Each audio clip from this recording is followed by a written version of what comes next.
ஆனா நான் இந்த மனித பிறப்பை விட்டேன்னா அடுத்து நான் மனிதனாக பிறப்பேன் அப்படின்றதுக்கு எதனா சான்று உண்டா?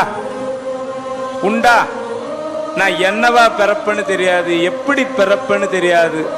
7 கோடி மணலை அளவிடினும் அதிகம் எனது இடர்பிறவி அவதாரம். அப்போ கிடைச்சதே மிக அற்புதமான பிறவி, இந்த மனித பிறவி.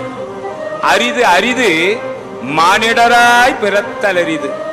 மானிடராய் பிறந்த காலை கூன் செவிடு பேடு நீங்கி பிறத்தல் அரிது.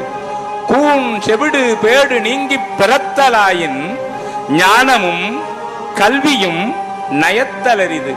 ஞானமும் கல்வியும் நயந்த காலை தானமும் தவமும் தான் செய்தல் அரிது. தானமும் தவமும் தான் செய்த காலை வானவர் நாடு வழிவிட்டு விலகுமே. என்னை எப்ப வருவான்னு அவன் எதிர்பார்த்துக்கிட்டு இருப்பான்.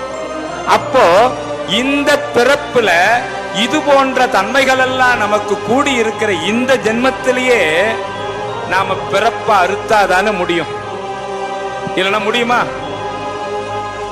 ஆகையினால இந்த பிறவியை அறுக்கக்கூடிய தெய்வம் சிவம் மட்டும்தான். அதனால அந்த சிவத்துக்கு மேல தெய்வமும் கிடையாது. அந்த பிறவாத நெறிய காட்டக்கூடிய சைவ நெறிக்கு மேல ஒரு சமயமும் கிடையாது. இதுல என்ன ஐயப்பாடு? சிவா திருச்சிற்றம்பலம்.